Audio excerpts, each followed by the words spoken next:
السلام عليكم ورحمة الله وبركاته داوديال meel kasto aad joogtaan ku soo dhawaada barnaamijka maxay kula tahay oo toddobaad kasta xilligan oo kale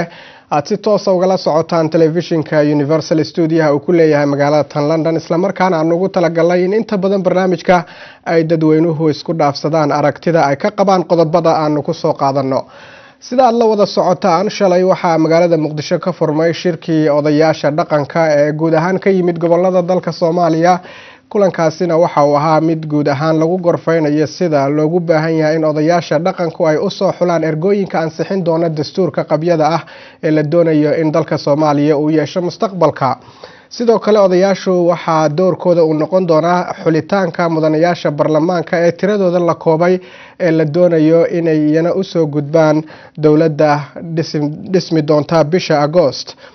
su'aalaha haddaba barnaamijka aan ugu talagalay in daawadayaashu ay nagala qayb galaan waxa ka mid noqon doona kaalinta odayaasha dhaqanka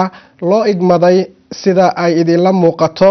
iyo guud ahaan xilligan in ay matalayaan shacabka Soomaaliyeed waajibaadka ka saaran odayaasha dhaqanka kaalintooda ma noqon doontaa mid lagaga gudbo xilliga kumeel gaarka ama xilliga kala guurka ee dawladda kumeel gaarka odayaashu ma yihiin kuwa u taagan shacabka maadaama xilligan aanay Soomaaliya ka jirin dadweyne u istaaga in ay codadkooda dhiibtaan oo hogaamiyayaashooda ama mudanayaashooda baarlamaanka ay ku soo xushaan doorasho dimuqraadiyad ay ku dheehan tahay haddii ay odayaashu noqdaan kuwa hogaamiyayaasha dhinaca siyaasadda u dhaganuglaada ma la oran karaa kaalintii looga baahnaa ee dhinaca shacabka inay buuxiyaan ayay dhinac mareen sidee ayaa guud ahaan odayaasha dhaqanka dhinaca kale ay ugu qanci karaan in mudanayaasha baarlamaanka ay ku soo daraan haweenka iyadoo inta badan dadka qaarkii ay isweydiin karaan in odayaasha dhaqanka lagu yaqaano in inta badan ay dhinaca dumarka ka janjeeraan su'aalahaas iyo kuwa kale ayaa guud ahaan barnaamijkaanu ku gorfeyn doonaa haddii eebaha awoodda leeyahay waxaa stuudiyaha ila fadhiya dhinaca kale ambassador Cabdirashiid Aadan Said oo ah safiir dhinaca dawladda kumeel gaarka u qaabilsan xiriirka caalamiga ah dhawaana magaalada tan London ku soo noqday isagoo ka yimid socdaalo dalal fara badan oo mas'uuliyiinta dawladdu ay dalalkaasi kala hadlayeen arrimaha dalka Soomaaliya waxaan jeclahay inaan ku hormaro ambassador Said marka hore kulanka odayaasha dhaqanka ee Muqdisho ay isugu yimaadeen ee ah inay soo xulaan ergooyinka ansixinaya dastuurka ma yihiin kuwa xilliga kumeel gaarka Soomaaliya ka gudbin kara oo dawlad qaran ah runtii horseedi kara bismillaahir rahmaanir rahiim waa mahadsantahay Ridwaan horta shirka ka dhacay ama ka bilaabmay magaalada Muqdisho la isugu keenay odayaal dhaqameedkii Soomaaliyeed wuxuu yahay mid taariikhi ah oo runtii kaalin weyn ka gali doona taariikhda ummadda Soomaaliyeed waayo waa markii u horeysay odayaal dhaqameed tira inta la eg ay isugu yimaadaan caasimadda Jamhuuriyadda Soomaaliya Muqdisho oo ay ka wada hadlayaan masiirkii ummadda Soomaaliyeed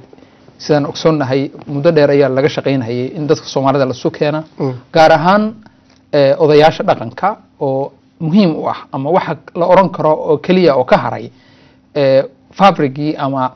dhisidii ummadda Soomaaliyeed sidii ay u dhaqnaan jirtay waa udubka kaliya u taagan ummadda Soomaalida oo la oran karayo waxay haystaan wax la oran karayo taladii beelaha ay wakiilka ka yihiin ama u go'aamin kara go'aanada deegaanada ay ka soo jeedaan sidaad ogsoon tahay odayaashu waxay qayb xoog la ka galeen processkii ama tilaabooyinkii isdaba joogga ahaa ee lagu raadinayay in dawladda Soomaaliya lagu keeno laga soo bilaabo shirkii aadka u ballaarnaa ee walaalkeen Ismaaciil Cumar Geelle uu ku baaqay lagu qabtay dalka Djibouti meesha la yiraahdo Cartile isugu tagay oo odayaashu kaalin weyn ka qaateen kaasi oo lagu soo dhisay dawladdii koobaad ee ku meel gaarka ahayd ee madaxda ka ahaa Dr. Cabdi Qaasi Salaan Xasan sidaas la eega waxay qayb xoog la ka galeen odayaashu isu keenidii la isku keenay Soomaalida ee ka dhacay dalka Kenya 2004 ee lagu soo dhisay dawladdan imika dhisan Embakati meeshii la oran jiray halkaas oo ay baarlamankiina ku soo xusheen dadkii Soomaaliyeed iyo odayaasha Soomaaliyeed isugu yimaadeen oo markaa dawladdan hadda shaqeysa ee ku meel gaarka ee Soomaaliyeed ay ka soo baxday ilaa iyo waqtigaasna odayaashu kaalin ayay deegaanadooda ka qaadanayeen iyo ka horba waxaan ogsoonahay odayaasha dhaqanku inay qayb xoog la ka qaateen deegaanada nabadda ah sida dowladda jamhuuriyadda Somaliland oo ogsoon tahay odayaashii isugu tagay ama Burco ama isugu tagay Buuhoodle oo ku dhisay maamulka halka ka dhisan Hargeysa dowladda halka ka dhisan oo maanta madaxda ka yahay President Ahmed Mohamed Silaanyo ma dowladahan oo ictiraafsantiin Somaliland waxaan ka hadlayaa in processkii odayaashu ay qaateen sidaas lamida odayaasha dhaqanka dhulka la oran jiray waqooyi bari Soomaaliya ama imika la yiraahdo dowladda Puntland waxay ahayd meeshii odayaashu ay ka soo shaqeeyeen in maamul markaa loo taago cago 8 sano ka bacdi markii Soomaaliya burburtay 1990kii 1998 marka odayaashu markasta waxay lahaayeen role muhiim ah ama ha ahaadeen maamul deegaan ah ama ha ahaadeen qaranka Soomaaliyeed maanta kaalinta isugu yimaadeen waxay tahay kaalin aad u ballaaran waayo caasimadii Soomaaliya ayaa markii ugu horeysay waxay noqotay meel nabadgelyo ah oo dawladdu ku soo celisay gacantii dawladnimada waxyaabaha inta badan odayaasha hadda shaqadooda ay tahay dabcan waa arinta ku saabsan dastuurka oo shacabka la rabay inay dabcan aftidooda ama aragtidooda dhiibtaan laakiin loo arkay inay xaaladda Soomaaliya adag tahay in shacabku guud ahaan la wada gaaro dhinaca kale mudanayaasha baarlamaanka laftirkooda maadaama shacab xilligan dooran kara aanay jirin iyana inay soo xulaan haddii sida dadka qaar ay qabaan odayaasha dhaqanka kaalinta shacabka aanay buuxin oo hogaamiyaasha ay u dhagan nuglaadaan waxyaabaha ay rabaan iyo danahooda gaarka arintaas ma isleedahay waxay noqon kartaa caqabad hor loo dadka Soomaalida ku timid caqabad ka iman karto waayo dawladii meesha jiday dawladda madaxweyne Sheekh Shariif Sheekh Ahmed madaxda ka yahay iminka jida iyo maamulka uu hogaamiyo isagana Dr. Abdiwali Ali Gaas ra'iisul wasaaraha iyo gudoomiyaha baarlamaanka iyo madaxda kale ee qaranka Soomaaliyeed iyo hay'adaha caalamiga ee taageera iyo degmooyinka ay maamuladu ka jiraan ama gobolada iminka ismaamula gaar ahaan Puntland dhamaantood iyo Galmudug iyo ahlu sunna wa jamaa waxay guddigood isla qaateen in la taageero processkan ama wadadan lagu soo celinayo dawladnimadii Soomaaliya marka odayaasha waxa la isla gartay inay noqdaan meesha qura ee dib loogu noqon karo oo la siin karayo marka iyada kaalin ama facilitation la siin karayo kaalin xoog leh oo marka ay ku keenaan wada hadalna ku yeeshaan iyaga dhexdooda dabeedna ay ka doodaan waxyaabaha muhiimka u yaala ummadda Soomaaliyeed ee lagu doonayo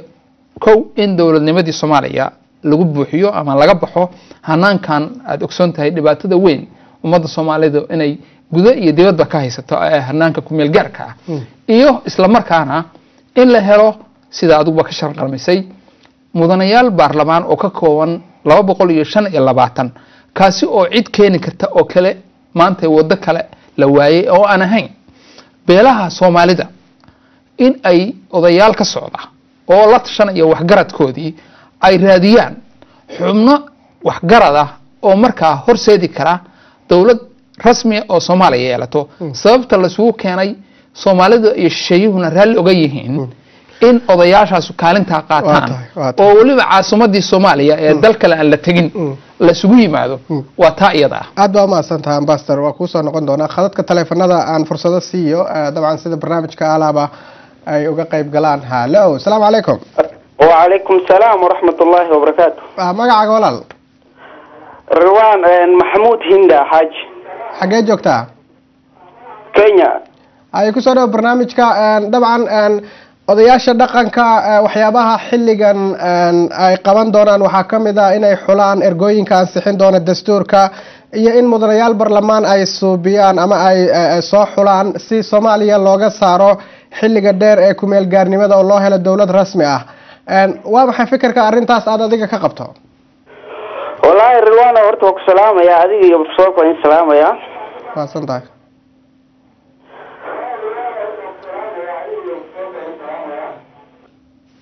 fadlan waxaan jeclaan lahaa inaad iska gaabisaan khadadka taleefanada la isma maqlayo haddii telefishinka codkiisa uu furan yahay ama aad dhageysanaysaan qof kale aan fursad siiyo hallo assalaamu calaykum wacalaykum salaam magacaaga magacaygu waa Sahra Bilam waxaan ka soo hadlayaa Canada gaar ahaan magaalada Edmonton waa gartay su-aashii aan qofkii ka horeeyay weydiiyey haddii aan kugu celiyo ama aad maqashay waa jeclaan lahaa inaad aragtidaada ka dhiibato odayaasha dhaqanka aniga ka saar ahaan waxay ila tahay Soomaaliya inay ku soo dabaali karaan nabad waarta maxaa yeelay waagi horeba Soomaalida markay isdagaalaan waxaa la yiri waxa u fariisan jiray odayaasha sax gaartay waxaan isleeyahay odayaasha inay ku soo dabaali karaan nabad waarta insha Allah iyagana alaha ku garab galo waa gartay 21 sanadood ku dhawaad kadib Soomaaliya dhibaatooyin fara badan ayay soo martay oo dhinaca hogaamiyaasha siyaasadda la dhihi karo wax ma aanay ka qaban sidii dalka uu u heli lahaa dawlad xoogan oo nidaamkii iyo guud ahaan noloshii dadka dib u soo celisa ma isleedahay odayaasha xilligan haddii ay ku guuleystaan inay soo xulaan barlamaan dastuurkana ay u ansixiyaan si dadka Soomaalidu ay ogol yihiin ama haddii cilada qaarkood ay jiraan ay ka saaraan inay tahay guul dadka Soomaalida u soo hooyatay ma sha Allah waagi hogaamiye kooxdada xitaa waxay ahayd in odayaasha la tashto oo la yiraahdo maxaan sameyn karnaa sidii odayaasha lagu yaqaanay garta iyaga goon jiray waligooda haddana Soomaalida waxaan isleeyahay ha taageeraan odayaasha dhaqankana waxaan ka codsanayaa inaysan qabiil iyo waxba aysan fiirin sidii lagu yaqaanay insha Allah wax walba waxay ku dhamaan doonaan hagaag waxaan leeyahay odayaasha Soomaaliyeed guuleysta waligeed waa tahay aad baa mahadsantahay walaal qof kale aan fursad siiyo hallo assalaamu calaykum calaykum assalaam waraxmatullaahi wabarakaatuh magacaaga walaal magacayga waa maxamuud maxamed cabdishe waxaan ka soo hadlayaa Norway haye ku soo dhaw barnaamijka dabcan qofkii ka horeeyay sida uu ka dhawaajiyay odayaasha waxaa loo arkaa xilligan inay door muhiim ah ku yeelan karaan arrimaha Soomaaliya laakiin dhinaca kale haddii aan wax ka weydiiyo maadaama la yiri waxay buuxin karaan kaalintii dadweynaha ma isleedahay way buuxin karaan kaalintii dadweynaha su'aasha markaan si sax uga jawaabaha waa haday madax banaayiin gartay haddii aan siyaasiyiin faraha kula jirin ay iyagu madax banaan yihiin odayaal dhaqameedadu kuwii loo baahnaan ay yihiin ee aan ahayn qaar lasoo dhoobdhoobtay way buuxin karaan waa gartay su'aasha aan doonayay inaan laakiin weydiiyo adiga iyo ambassadorka waa aan weydiiyo waxa weeye in odayaashu waxay u fadhiyaan inay erga soo xulaan dastuurkaas xiisa Soomaa dabcan dastuurkii Soomaaliya hore 60kii de Somaliland iyo Soomaaliya mid way ku midoobay oo mid bay ku ahaayeen haddana kan imika Somaliland waxa muuqata inaanay ku jirin oo ay dabada ka taagantahay marka wuxuu sahli karaa inuu dadka sii kala fogeeyo ma oran karnaa haddii dastuurka la iyo iyadoo aan dadku u dhamayn waa tahay aad baa u mahadsan tahay dabcan waxyaabaha ay u fadhiyaan dastuurka qaybka intaan khadka telefoonada u noqon ambassador haddii aad fahantay waan gartay walaalkay horta odayaasha sidoo u sheegay walaalkay ama uu taageerayba waa ku mahadsan yahay odayaasha Soomaalidu laguba aqoon waligoodna haddana laguba yaqaano inay noqdaan qola ama koox iyagu u heliya gardarrada waa meeshii loo noqon lahaa waana meesha kaliya oo la haysto waxaana taa cadeynaya dawladda iminka jidha waxay garata intii la is-eedayn lahaa ee la oran lahaa dawladda wax wadata iyo koox baa wax doonaysa meeshaan inay jajubto iyo in dib loogu noqdo waxa kaliya la haysto waxa weeye oday dhaqameedkii ummadda Soomaalidu ay lahayd iyagii baa iminka la sugu yaray waana la yaqaanaa deegaan walbana dawladdu kaba doonane deegaan walba dadkiisa ayaa keensaday soo dirsaday oo Muqdisho way isugu yimaadeen haata dawladda dabcan maadaama aad ka mid tahay dadka qaar waxay leeyihiin dastuurka waxa ku jiri kara qodobo kala qaybin kara dadka Soomaalida waxyaabaha ay u fadhiyaan waxa kamid ah inay dastuurka ansixiyaan arintaas Soomaha caqabad hadii ay jirto haday taajto waa wax jira haday jidho iyadu laakiin sidii aad ku maqasheen ba furitaankii shirka markii madaxweynaha jamhuuriyadda His Excellency President Sharif Sheikh Ahmed uu ka hadlayay dastuurka kan muddo dheer oo 8 sanadood ku dhawaada ayaa laga soo shaqeynayay manaha wixii u dambeeyay waa draft ama nuqulkii koowaad oo qabyo qoraalka waxa lagu magacaabo weeyaan propaganda ama hadalla kala duwanna waa laga fudiyay dadka ka fidiyana ama Soomaali ahaadeen ama shisheeye ahaadeen danuha ay leeyihiin anagu ma garan laakiinse Soomaalidu waxay tiraahdaa xalal barqaal la qashaa waxa la soo diyaariyay oo dhan waxa la horkeenayaa odayaasha dhaqanka aqoon-yahankii dadkii isugu imaanayay magaalada Muqdisho ee caasimadda Jamhuuriyadda Soomaaliya dabeedna waa laga doodayaa haddii wax u baahan turxaan bixin oo aan ku habboonayn ummadda Soomaalida ee muslimka boqolkiiba boqol muslimka waxaan ku habboonayn waxa ay tahay in laga saaro marka in laga hor yimaado laga hor dhaco arrin meesha ku jirta maaha ridwaanow arrintaasna dawladuna ku celcelisay qofkii garasho laana meel uu joogaba waa sheegayaa waayo arrintan waa arrin la soo diyaariyay arrin keenaysa kala qaybin iyo burbur iyo kala daadashana maaha dastuur annagu hore waa u soo lahaan jirnay laakiin dastuurkaas wuxuu noqday mid waqtigiisii u dhacay ama dawladihii kala dambeeyay ay tuureen oo dastuuro kale ka dambeeyeen marka dastuur la'aana ummadi ma jiri karto oo waxay ku kala bixi lahayd way dastuurka aad baa maasanta ku soo noqon laga qabaa inuu lagu guuleysto aad baa maasanta mar kale qaadka telefoonada halo assalaamu calaykum halo halo assalaamu calaykum calaykum assalaam ridwaan salaamaya adiga iyo maashoorka waa kaa qaad walaal magacaaga iyo meesha aad joogto marka hore waxa weeye Yusuf oo ka soo hadlay Norway ayee ku soo dhaw barnaamijka waa la socotaa dabcan arrimaha aan ka hadlayno barnaamijka waa la soconaa laakiin waxa meesha ku jira aad baan la socday waxaan idin sheegayaa arrintan odayaasha Soomaaliya 20 sano odayaasha waa joogeen dhibaatadeennana wax waa ka qaban waayeen gartay ayagana ma taqaanaa base u ah ama xididada u ah ummadda Soomaaliyeed baa qabiilka taa sheegta ayaga base u ah ayaga xididada u ah maxay xididada u yihiin dhibaatada marka waxaan ku sheegayaa odayaashu 20 sano maxay u keeni waayeen wax xal ah maxay isugu tagi waayeen maxay geedaha ay sheegayaan u hoos fariisan waayeen maxay dhiiggeena u kala joojin waayeen 20 years back waa tahay aad baa maasan tahay walaal aad baa maasan tahay su-aashaas dabcan waxaan filayaa ambassadorka laftarkiisa inaan weydiin doono laakiin qof kale fursad siiya hallo assalaamu calaykum calaykum salaam safkan ku jira magacaaga walaal waa liibaan norway ka soo waxda ayn soo dhow walaal aywa waa maxay aragtida aad ka qabta adiga kaalinta hadda loo igmaday odayaasha dhaqanka ma tahay mid shaqayn karta sidee kula muuqataa la sida waa hadda kuleyba ambassadorka uu sheegay haddii maaragtay wixii daacad yahay oo loo qalbi furay waan aaminsanahay inay shaqaynayso gartay in haddii maaragtay weli oo aan wadno sheekadii oo maaragtay 22 sano ilaa hadda jirtay hadda wax shaqaynaya waxaan leeyahay odayaasha inaan indhaha leestirin ummadii waa baabaaday wixii qurbo joogana waa ku dhamaadeen wixii sadanka joogana waa u jeedin dadkaaji waxaa haysato iyo dhibaatooyin marka inaan wakiilo oo maaragtay wadannimada iyo Soomaalinimada nagu jirtay amana lagu yaqaan aan soo saaro aan iswalaashano oo wadankan aan wada dhisno waa tahay aad baa maasan tahay waa tahay qof kale aan fursad siiya hallo assalaamu calaykum hallo assalaamu calaykum calaykum salaam magacaaga walaal magacayga walaal waa Axmed xagee wallahi Kenya Axmed ku soo dhaw barnaamijka walaal waan ku dhawaad maasan tahay adiga iyo Cabdishiid waan salaamaya waa ka qaadnay waxaan rabay walaal inaan ka hadlo dastuurka maanta laga hadlayo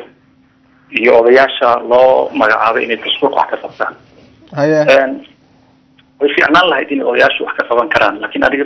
su-aasha aan qabo waxay tahay odayaasha qaabka loo soo xulay iyo dadka meesha la keenay ma yihiin odayaashii dhaqanka ee Soomaalidu ay u lahaan jirtay maaragtay caadada u lahaan jirtay mise waa odayaal maaragtay ragga meesha joogahay sida madaxweynaha ninka baarlamaanka Puntland Mahiga dad noocaas oo isku keeneen oo la rabo qaab formal ahaan Soomaaliya in loogu sameeyo mise waa odayaashii Soomaaliyeed ee habka qabiil ee habka nabadeynta ee habka aan u naqeyn dhaqanka ahaa taas horta pointiga aan rabo inaan Cabdishiid weydiiyo Cabdishiid waxa ku naqaana nin maaragtay aad u maskax wanaagsan arrimaha Soomaaliya aad uga warqaba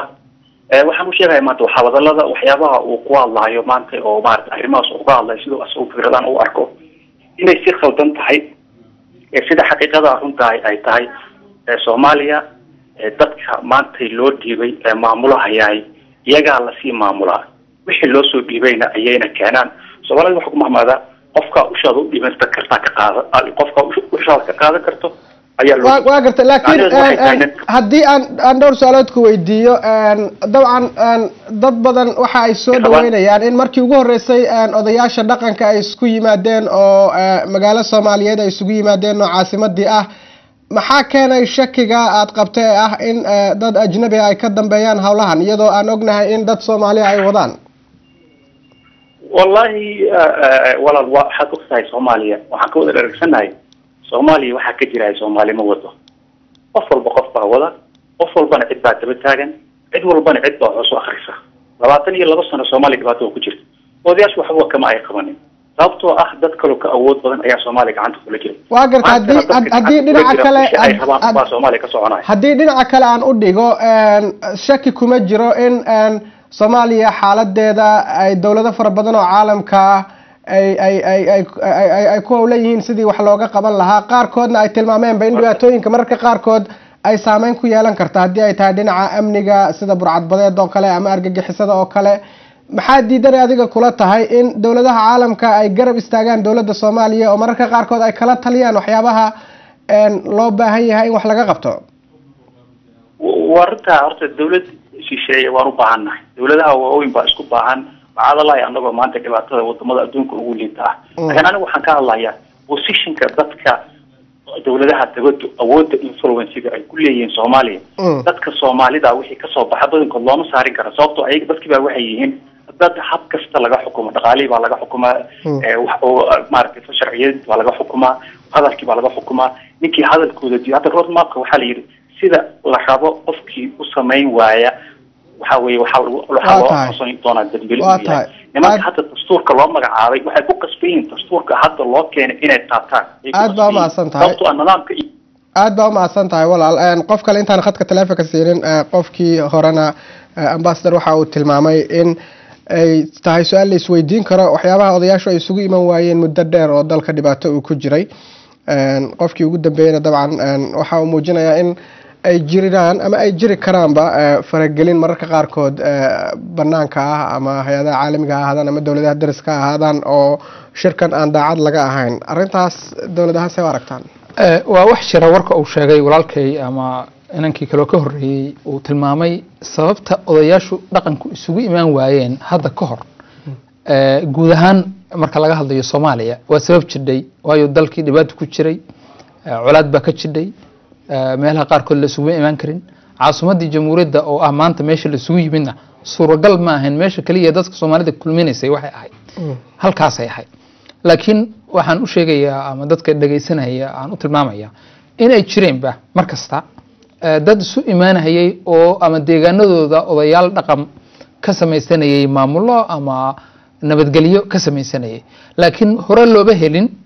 in dalka gudihiisa odayaasha dhaqanku ay isugu yimaadaan sida haatan ka bilaabatay magaalada Muqdisho dibadda la isugu tagi jiray carta la isugu tagay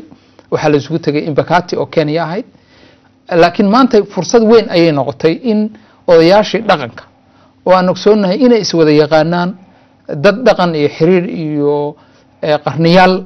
wada noolaan jiray oo iska guusan jiray oo marka ummadahooda iyo beelahooda dagaalan nabadgelyo iyo xasilin jiray ayay ahaayeen aqoonna waa u leeyihiin sida ummadda Soomaalidu ay u samaysan tahay ma Afrika Soomaalidu sida ay xididada dhulka ugu aasan tahay marka hadii la yiri dadkii Soomaaliyeed hala su keeno oo odayaashii dhaqanka la su keeno dadka Soomaaliyeed ee dibadda ku nool ama Kenya ha joogeen ama Norway ha joogeen ama England ama America ee kala yaacay kuwa gudaha ka jira waa la ogsoon yahay oo dhibaatada haysata ayay la daal dhaclaynayaan marka in ay dadka dibadaha jooga oo iyagu nabadda haysta taageeraan isku daygaas John Lennon la oran jiray heesaha wuxuu heesiisa waxa ku jirtay give peace a chance nabadda hala siiyo fursad ay ku socoto nabaddu bal aan isku dayno in nabadda chance la siiyo iyo isku dayga odayaasheena dhaqameedka ee maanta la isku keenay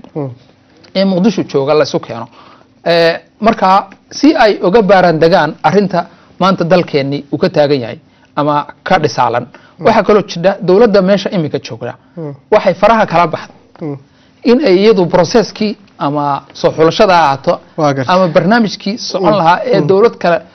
ku imaan lahay ee rasmi ah waxay tixgelin weyn siisay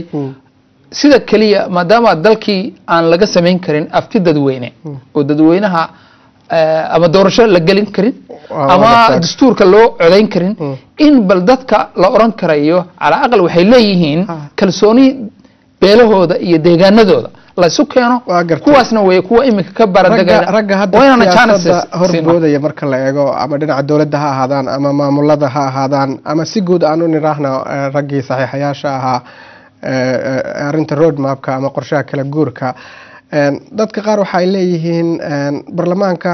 siday rabaan ay usoo xulan karaan si iyaga ay wax u helaan qaarkood haddii dabac siyaasadeed ay leeyihiin oo odayaasha dhaqanka dhinacaas waxaa laga yaabaa in lagaga awood bato arintaas haddii ay dhacdo ka waran waxaan filahayaa Soomaalidu way soo wada taqaanaa dawladdan imika joogtaana erka kaba soo dhicin iyada laftigeedu waxay ku timid hab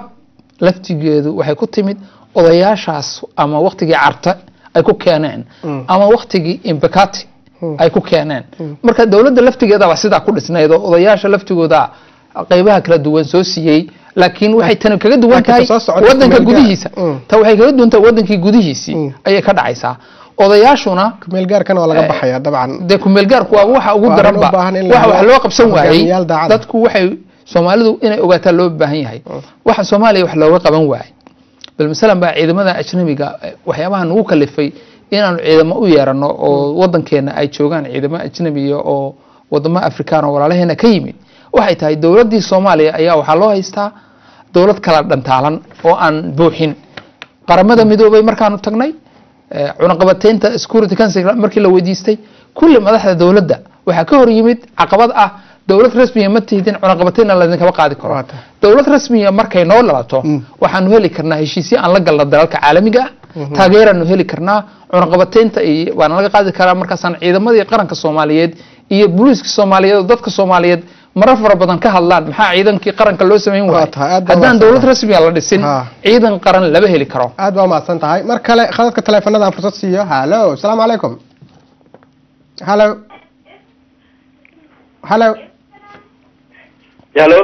walaal magacaaga waa Cumar Balida ma ka soo leeyana ayo walaal ku soo dhaw barnaamijka maxaa ku darsan lahayd waxaan ku darsan lahaa horta marka hore waxaan idin salaamayaa Ridwaan iyo Cabdirashiid ma santahay dhowr gooro aan doodo Cabdirashiid jeedinayna waan maqlay waan dhageysto aad bay maskaxdiisu u furanto waan in wax badan Soomaaliya ku aniga su'aasha meesha aan weydiinay Cabdirashiid waxay tahay ambassador Cabdirashiid dawladda odayaasha imika madax dhaqameedada ee lagu shirinayo Muqdisho maanta waxaan dhageystay BBC-da wasiirka dastuurka wuxuu sheegay in madax dhaqameed ka soo jeeda Soomaaliland ay jooga qaar ay dariiqa ku soo jiraan marka anu halka waxaan u arkaa inaanay dawladda kasi markaasi aanay doonin heshiis dhexmara Soomaaliland iyo Soomaaliya oo ay doonayso inay carqalad dhex geliso oo aanay nabad meesha aanay kasoo soconin waa gartay maxay tahay markaa su-aashaada waxay tahay Cabdirashiid miyaanay ula muuqan haddii la doonayo in nabadgelyo sax ay Soomaaliya ka dhalato sida la doonayo in aan madax dhaqameed soo jiriyaan la samaysan madax sida lagu heshay ay sax tahay madax dhaqameedada saxda la sameyn Soomaaliland madax dhaqameedadeedu maadaama iyagu ay dawlad sameysteen u gaara in sida lagu la daayo oo dawladda Soomaaliland uu lagu shiro markay Soomaaliya wixii ka soo dhabaysato aad baa u mahadsan tahay waxaan u gartay in odayaal dhaqameed Soomaaliland aan matalayn la magacaabo aad baa u mahadsan tahay waa u soo gudbin doonaa qof kale aan fursad siiyo hello assalaamu calaykum calaykum assalaam waraxmatullaahi wabarakaatuh walaal magacaaga walaalahay haleera Axmed Maxamed Cismaan waxaan ka soo hadlayaa dalka Switzerland haye walaal ku soo dhaw barnaamijka walaal ku soo dhawahay adiga iyo maaragtay Sudan koobtiga waad mahadsantihiin waxaan kaga mahadcelinayaa maaragtay fursada qaaliga oo nasi caawo intaas ka bacdi raayiga odayaalka hadda imaaday ma raacayo ereyga oo maaragtay yani maxay saacadan iskugu imaadeen iyo maaragtay maxay maartay waqtigan keenay inay soo imaadaan odayaalka loo yeero wax walba qadarta Ilaahay ku dhamaadaan qadarta Ilaahay wax walba ku soo xirmaan intaas inuu Ilaahay nooga dhigo laga yaabaa maartay yani khayr gaartay sharti nooga imaan lahayd in inta ilaahay nooga reeba marka taas ka gudbo waxaan ka codsan lahaa odayaalka ha noqoto ummadda Soomaaliyeed oo kale ha noqoto wax walba maxay u dhacaan lama yiraahdo tanaasulka ayaa wax walba ka khayr badan gaartay waxa kale oo inta ku dari lahaa ummadda Soomaaliland wadad walaalaheena ah tixgelin bay naga mudan yihiin qofka markuu wax tabanayana walaalow in gacan jaban la hoosto waliira walaalnimadii iyo sidii looga baahnay iyo qadarintooda la siiyo walaalayaalow waxa tabanaysaan maxaan idinka kaafina liiraha ayaa khayr badan waa tahay kuteen iyo ficil intaanu no keenay marka saadaradeed waan ka codsanayaa duubabka dawladda inta la halmaasho in ay dadkaas walaalaheena ah aanan ka dhameen marna waa tahay in qadarintooda la siiyo aad baa maasan tahay walaal aad baa maasan tahay intaasaan ka codsan lahaa walaalow maaragtay yani warkiigana kusoo gabagabayn lahaa aad baa maasan tahay qof kale aan fursad siino halo assalaamu calaykum وعليكم السلام ورحمة الله وبركاته walaalo Zainab Baleena Nuurooda ka soo hadlaya haye Zainab ku soo dhaw barnaamijka dabcan su'aalaha qaarkood aan jecelnahay inaan weydiino gabdhaha ama dumarka barnaamijka ka qayb galaya waxa kamid ah marka hore adiga see u aragtaa odayaasha dhaqanka in loo xil saaro ansixinta dastuurka inay soo xulaan ergooyinkoodii iyo inay xulaan mudanayaasha baarlamaanka walaal ilaah baa mahad iskale aad baan ugu faraxsanahay waana wax loo baahan yahay sida runta ah maanta markaan ka fiirsaday TV-ga aan arkay odayaashii ku soo qolqolaya magaalo madaxdii ay ugu dambeysay dhowr iyo 20 sano ka hor waxay halkaas diilo weynayay dadka gelinaysa aniga ayaa naftarkayga ayaa diilay gelisay waxa niyadeeda soo gashay inaan aniguna meeshaas aan marun tagi doono marka waxa weeye waa wax ilaahay looga mahadiyo waa gartay su'aasha kale ee aan jeclahay inaan ku weydiiyo in badan oo kamid ah haweenka waxa ay shaki ka qabaan mararka qaarkood in odayaasha dhaqanka aanay soo xuli kareen ama aanay soo xuli doonin haweenka la rabo inay baarlamaanka ka mid noqdaan oo ay dhici karto in dhaqankooda uu ku adkaan kara qaarkood inay haweenka dhinaca siyaasadda hormood ka dhigaan ma isleedahay adiga odayaasha dhaqanka arrintaas il gaar ayay ku eegi doonaan oo xuquuqda haweenka ee dhinaca baarlamaanka waa ay siin doonaan walaal sida runta aan xuquuq iyo dumar ee lagu soo diro taas maba ka fakariba gadaal bay ka iman doontaa waxaas laakiin waxa ugu horeeya oon ku faraxsanahay in horta odayaashii shiraan ay odayaashii gobolada dhan oo wadanka ay ka socdo dhaqankeeni maaragtay dib loogu noqdo odayaashii ay meesha isugu yimaadaan marka odayaashii haday heshiiyaan oo ay nabad ku heshiiyaan waxba dadku iftiin baa baxaya nabad baa imaanaysa markaas ka bacda ayaa lagu xijinaya waxyaalihii kale loo baahan laakiin waxaan dhaqan Soomaalidu waxay u leedahay wixii markaas talaabadii la qaadaba dad baa ka hor imaanaya oo negative dhanka xun u fakaraya aad baa maasan tahay aad baa maasan tahay aad baa maasan tahay walaal dabcan waqtigana uu nahayaa khadka kale intaanan dib ugu noqon su'aalaha qaarkood dadku ay ka weydiiyeen ku saabsan arrinta Soomaaliland arrintan odayaasha dhaqanka oo runtii dadkii soo hadlayay oo dhanba ay tilmaameen in la siiyo chance ama fursad ay ku shaqeeyaan oo ay markii u horeysay maadaama isugu yimaadeen ay ku gutaan waajibkooda waxay tahay arrin dawladdiina ay taageertay dadka Soomaaliyeedna dhamaantoodba badankood ay ka midaysan yihiin dadka shakiga ka muujinayana waxaan ugu baaqaynaa inay shakiga iska saaraan oo odayaasha iyo kaalintay qaadin karaan adiguna waxaad tilmaantay oo aad su'aasha gabadha ay weydiinaysay inkastoo sin ka jawaabeen ay ahayd kaalinta dumarku ay ku leeyihiin processkan ama wadadan hadda lagu socdo ee lagu doonayo in dawlad la dhiso ay bulshada qaybaheeda kala duwan ay ka qayb galaan dumarku waxay ogsoon tahay ilaa iyo intii burburku dhacay in dhibaato xoog leh ay dagaaladu ka soo gaareen waxaan ogsoonahay inay noqdeen kuwa isku haya qoysaskii ummadda Soomaaliyeed kuwa caruuraha baqtiyaya ama dhimanaya maalin walba ama runtii ay soo foostaaday gaajada iyo macluusha iyo baabo daryeelka u taagan kuwa markay dibadaha u soo baxeen qoysaskoodii iyo familiyadii ay ka yimaadeen dib u masruufaya qaybna ka qaadanaya xitaa wadanka gudihiisa hadaa tagtid Ridwaano waxaad arkaysaa kaalinta dumarku waxay noqotay mid horyaal ah oo runtii mararka qaarkood la oran kara waxay qayb libax ka qaateen noloshii iyo isku hayntii bulshada ummadda Soomaaliyeed sidaa darteed dawladdu ama heshiisyadii u dambeeyay ee lagu yeeshay dalka gudihiisa ay ka dhacay waxa la gartay haddii aan boqolkiiba 50 la siinayn saamiga dumarku ku leeyihiin in boqolkiiba 30 la siiyo taasna macnaheedu sida ay dawladdu ka shaqaysay ama madaxda dawladdu ay sheegtay macnaheedu waa boqolkiiba 30 in la siiyo marka taa Soomaalida rag iyo dumarba way ka midaysan yihiin in la siiyo maadaama dawladdii iyo shacabkii Soomaalidu ay isla qabaan arinta iyada arrin ka hor istaagaysa odayaasha dhaqanka in ay dumarka kaalintooda gabaan ama ka gaabsadaan aniga iba muuqato anaguna ku dhiirigelinay dadka dhan uu ku dhiirigelinay aad baa maasan tahay khadadka ugu dambeeya aan fursad siiyo halo assalaamu calaykum calaykum assalaam wa rahmatullahi wa barakaatuh magacaaga walaal magacayga wax la yiraahdo Sahra waa la dhanbaan joogaa haye Sahra ku soo dhaw barnaamijka haddii aad la socoto waqtigan uu nahaya maxaa ku darsan lahayd walaal waxaan ku darsanayaa horta tan fikradayda odayada dhaqanka waxa fiican in fursad la siiyo gartay oo loo aan la faragelin gartay ama xaq siyaasadeed ha ahaato ajaanib faragelintiisu odayada dhaqanka waxa ma yeelayso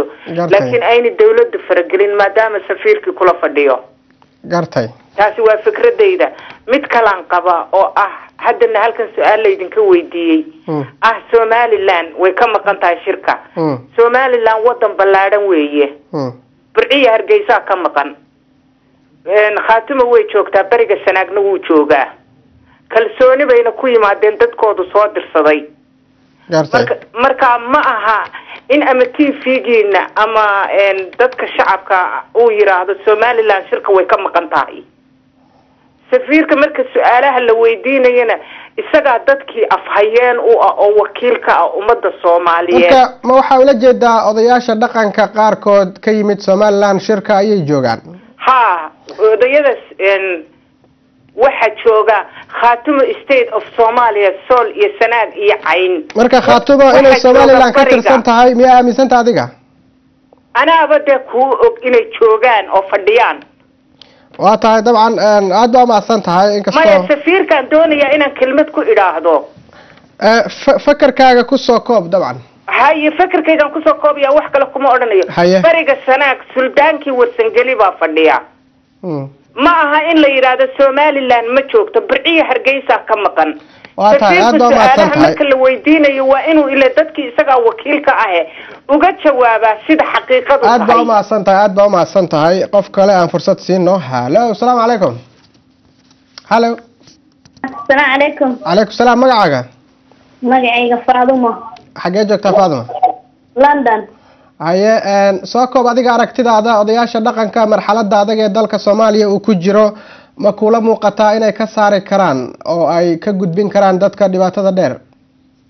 wallahi abo waxa waaye odayaashu waa kuwa iyagana dhalay iyagana abayaasha iyagana ehelka iyo wax kasta awalba maamuli jiray maantana waxa waaye fursad qaali oo Soomaaliya u soo hoyatay inaan iska daadinana maahan inaan iska faragelinana ma waa inaan ku kalsoonaano ilaahay xaqiisana waa inaan ku xirnaano waxa waaye dadka dadka is aaminin waxba ma iman karaan aad baa maasan tahay qof kale aan fursad siiyo halo assalaamu calaykum halo magacaaga walaal يوسف عبد الله إلى واحد صوب أمام الجام. هاي سوكوب قفكي وجود بيات هاي أركت هذا سو جود بي. مدبان كهذا يا بدأ سو حويان.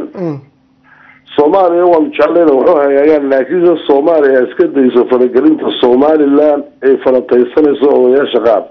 Gartay. Haday rabaan inay wuxuu hagaagaan. Wanaag markaad gasho wanaag. Laakiin saadoo xumaan gasho waxba kuma hagaagayaan. Gartay. marka taasi baan kula talina dhammaan ba aqoonyahan iyo siyaasi iyo odaymada dalka reer Soomaaliya inay falataysiga iyo xiqdiga ka daayaan Somaliland. waa tahay aad baa maasan tahay waxaan jeclaan lahaa ambassador inaan kugu soo gabagabeeyo ugu dambeyn ma isleedahay arinta ku saabsan odayaasha dhinaca dastuurka ama baarlamaanka waxay dalka kaga saari doonaan 21 sanadood oo dawlad ku meel gaar iyo dagaalo sokeeye iyo kuwa jabhado ay dalka ka dhaceen oo Soomaaliya waxay u gudbi doontaa dawlad rasmi ah oo xoogan mustaqbalkana dadweynuhu ay codadkooda ku doortaan cidda ay rabaan inay matasho waxaan aad iyo aad ugu kalsoonahay runtii processkan socda inuu noqon doono kii u dambeeyey ee dadka Soomaalida ka saara dhibaato dheer oo la ciifisay oo lug dheer ku yeelatay jiritaankooda oo markaa keeni karta markaa in ay abuuranto dawlad Soomaaliya oo rasmi ah oo fadhigeedu yahay Muqdisho oo markaa deegaanaduna ay isu taliyaan taana Soomaali kaliya ma aha inay ka go'an tahay beesha caalamka ama dalalka walaalaheena dariska ha ahaadeen ama dalalka kale oo naga fogfog oo sida dalka Turkiga qayb xoog ku leeyahay dib u dhiska iyo xitaa taageerada dastuurkan la wado jamhuuriyadda Iran oo hadda safiirkeedii ay dhawaan keentay iyaduna taageer ay siinaysaa dalalka kale oo Carbeed oo walaalaheena oo iyaguna haatan soo jeestay waxa muuqata markaan sokeeyo iyo shayba in loo midaysan yahay maanta in fidmadii ka dhacday Soomaaliya la soo afjaro oo marka ay timaado dawlad rasmi ah oo marka ummadda Soomaaliyeed u horseeda baraara iyo barwaaqa iyo bashbash iyo dawladnimo marka waadha oo marka dadka Soomaalidu ku kala nada aad baa mahadsan tahay ambassador Cabdirashiid Aadan Said oo barnaamijka barti igu ahaa dhammaan daawadayaasha kale ayaan iyana u mahad celinayaa waqtiga oo soo gabagaboway aawadiisa ayaa barnaamijka intaas ku soo gabagabeynaya anigoo Ridwaan Xaji Cabdulla ayaa idin la socodsiinaya farsamadii Cabdiqani Baa toddobaadka dambe kulmi doonaa nabadgelyo. Assalaamu calaykum waraxmatullaahi wabarakaatuh.